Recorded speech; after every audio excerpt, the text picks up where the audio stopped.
Okay, so this video is going to be over on page 9 as far as describing the center of data and what we need to do that. And I'm not for sure what will be B2. We're going to work with Fancy Town and Shabby Town are going to be the two sets of data that we work with here. And so this is going to be, again, we need to be able to get our calculator and be able to jump in here and do some things with our calculator. I should have taken time to drop this in my calculator. So we'll start that process and then I'll pause the video, and when I come back, everything's going to be filled out. But just to remember, we're going to hit the stat button on our calculator, which is right here next to the left arrow. We need to edit. So we're going to press number 1, and this is where we're going to drop data into my calculator. So I need to enter all the values from whoever's first, Fancy Town. So we have 231,000, and we're going to enter all those values. And then what happens is I'll go over. I have some data in L4 already. I don't want that. I go up in the column header. We hit clear. I hit enter, and then that's going to clear out L4. And I'm going to pause for a second, and when I come back, everything's going to be filled out. All right. So there we have it. Everything is filled out in my table in my calculator. However, I realized I jumped the gun on some things that we needed to do. We're going to describe the center. Okay. Again, we have the mean, which is going to be my center by average.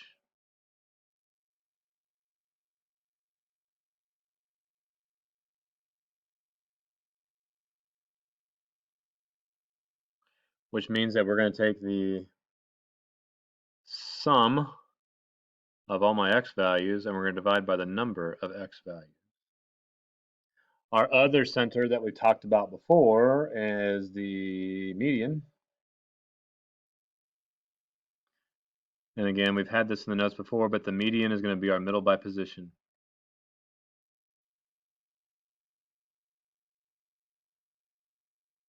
Okay.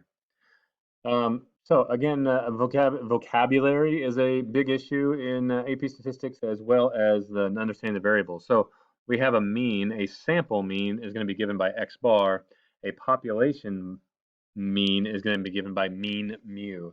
And I'll be the first to admit here in semester 1, whether you use x bar or mean mu, it's not going to make a ton of difference and have much impact whatsoever.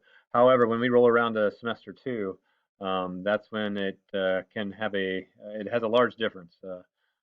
Whether you're talking about a sample mean or a population mean, those are two completely different things. So we'll have to make sure we get that cleared out. So we're going to go into Fancy Town here. Okay, I'm going to pause again. Alrighty, so we got the crisis averted on the power, and here we go. So we are going to figure out how to calculate center and spread on my calculator. We touched on it in class for some of us. Some of us we haven't got there yet, but we're going to go back into stat. Okay, our stat menu here. Again, we go into edit, but now edit is just to enter the data. We're going to go over to calculate. We're going to live in option number 1 for right now. I believe I saved this in L3. So again, remembering from class, if you look above like your 4, 5, and 6 key here, there's an L4, there's an L5, and an L6. So those are your shortcuts. If you hit second and then 3, that's going to bring in you an L3, which is where my data is stored at. Frequency list, we're always going to leave blank for right now. And then when we get in, we just need to calculate. Now, some of you, I don't know if I have an older calculator here that's going to, this one may do it for us, I don't know. No, it's got a, make sure you ask me if your calculator doesn't give you a prompt. All it takes is an upgrade of the operating system. We can get that taken care of in class. If I see you in class, a remote student, I'm not sure what we're going to do. I'll have to talk you through it somehow, but I'm not sure you'd get a source out. Anyway, I digress. I'm mumbling now, as well as babbling. Okay, so if we look here, your calculator is automatically going to give you a sample mean, because most of the time we very infrequently do we ever work with a population. That's just something we don't do. So your calculator assumes that, and so it automatically goes to the x bar. And remember, our x bar was a sample mean, so it's assuming that it's a sample, and that's what this is. It's a sample of homes in Fancy Town.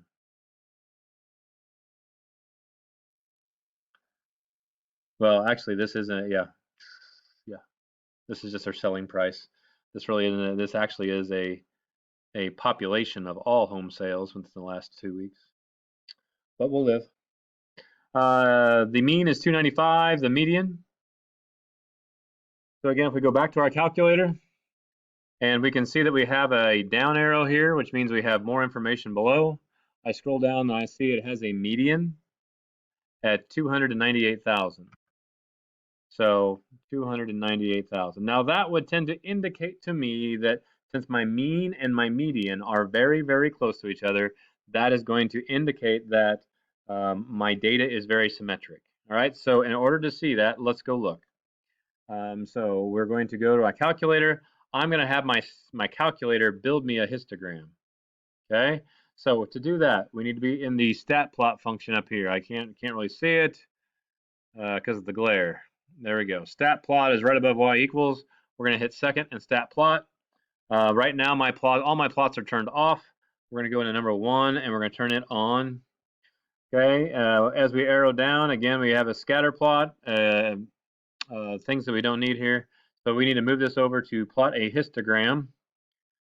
Some of you, again, depending on the operating system, you'll see a row of 3 followed by a row of 3, and you're going to have to arrow to get there.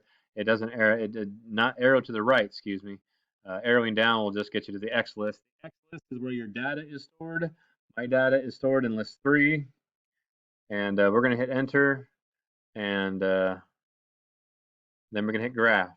Okay, now the thing is, when I hit graph, nothing came up. Okay, because my window range is so far away. I mean, my window range is probably from 10 to negative 10, because it looks like I was graphing a parabola or some other polynomial function. So I'm going to go into y equals and clear that out. Okay, and next I'm going to go with zoom and 9. Zoom and 9 is your zoom stat. It's going to create then a histogram for us. Okay, so we can see that there's a little gap in there. Those bins seem awful wide. We do have a little control over that. As far as if you go into your window, we can see our X min or our X max. Our X scale is going to be 21,000. So that's going to affect then how wide each bin is. So I'm going to change this to 10,000 just to see if that has any impact on what my graph looks like. Okay. This wasn't very good data. It appears it's almost skewed to the left a little bit, but it should be roughly symmetric because my mean and my median are very close. So that wasn't a very good example of that, because that is some skewed left data. But we'll live with that and move on. We got to do the same thing for shabby town. So we're going to go stat, go over to calculate. We're going to choose that one variable statistic, except we're going to do it on L4, which is where I have shabby town. Okay, we're going to hit enter. Shabby town also has a mean of 295,000. So we have the same exact mean.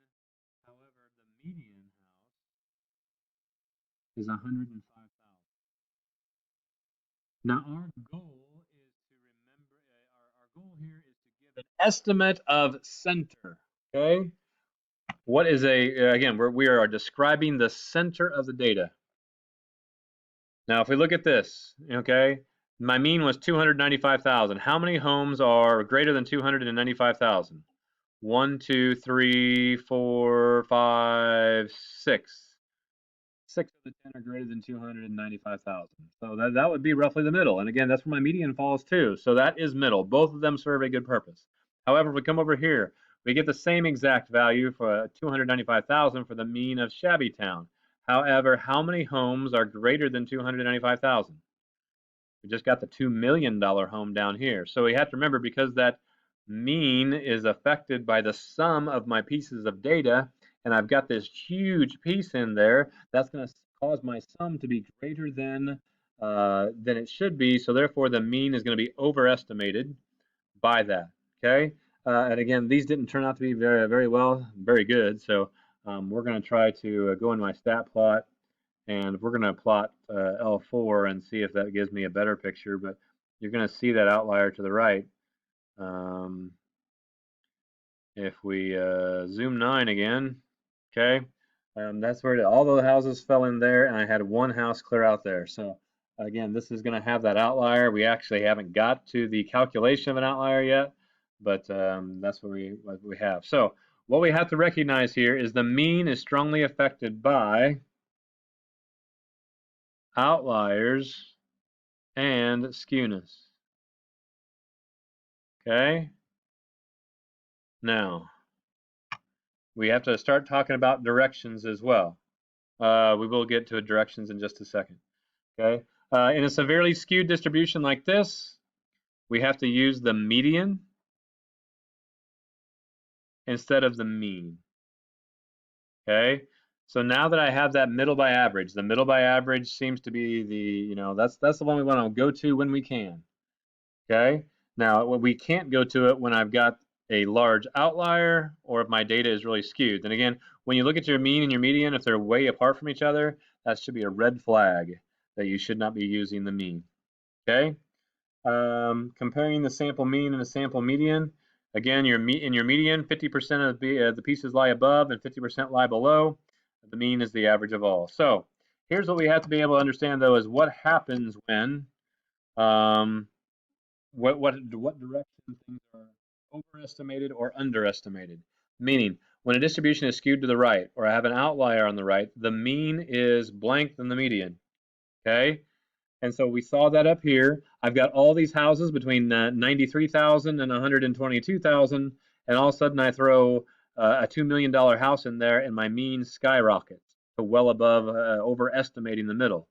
So that means that if I have a distribution that is skewed to the right or has a right outlier, the mean is going to be greater than the median. Okay?